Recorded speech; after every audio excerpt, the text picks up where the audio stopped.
We're at a really important moment where the baby boomer generation of private business owners is retiring, and they will all be out of the workforce by 2030. And this is called the Silver Tsunami. It is the largest wealth transfer in history.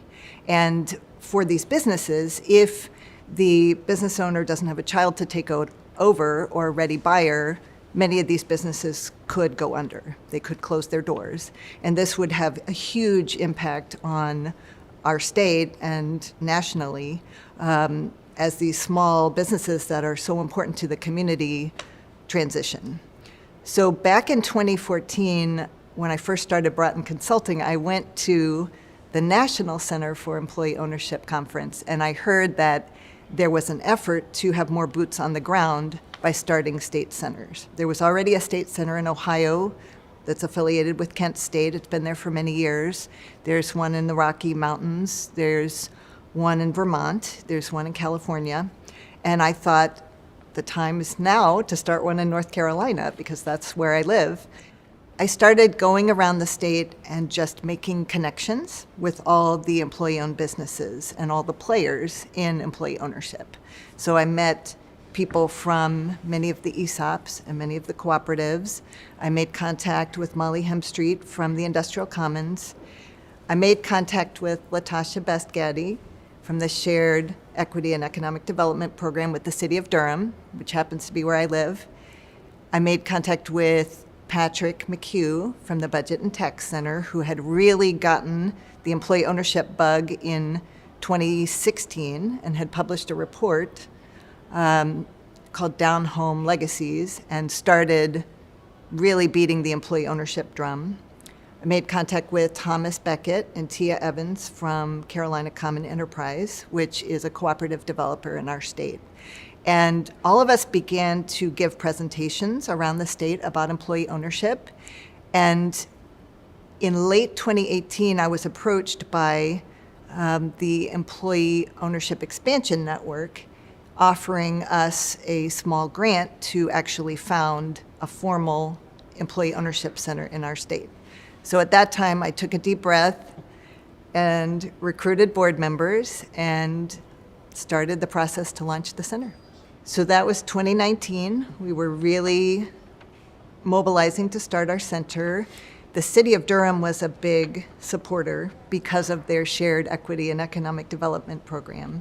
And so we were able to work with them very early on with legacy Black-owned businesses in Durham. The Democracy at Work Institute was also an early supporter, and they helped us with a list of names to reach out to minority and women-owned businesses around the state to approach them about employee ownership. And then the Employee Ownership Expansion Network was also an early funder. The Duke Community Enterprise Clinic, which is headed up by Andrew Foster, who's now on the board of the North Carolina Employee Ownership Center, was very supportive in helping us get together our 501c3 application and our original bylaws and all the documentation we needed to form the center. So we're very grateful to the Community Enterprise Clinic at Duke for helping us get started. So when we were starting the center, we did talk to a lot of community partners, and ultimately the Self-Help Credit Union served as our initial fiscal sponsor until we could get our 501c3 designation. So we're very appreciative to Self-Help for working with us. Very early on, I did serve as the interim executive director until we were able to grow the center to a point where we could hire our first executive director, and that was at the end of 2020. And so I was able to help implement a lot of our programs, of course, work with our very engaged board members and really get this thing up off the ground. And from the beginning, I had the vision to create robust systems so that we could really grow and have something that we could work with. The North Carolina Employee Ownership Center has been collecting stories of employee-owned businesses, both from the perspective of the selling shareholder and also from the perspective of the worker-owner. We've been creating videos and we've been holding events around the state where businesses that have converted to employee ownership can tell their story. We've held events in many communities across the state. We have presented to a diverse array of stakeholders, from state legislators to local government officials to economic developers to business owners to lawyers and bankers and business assistants.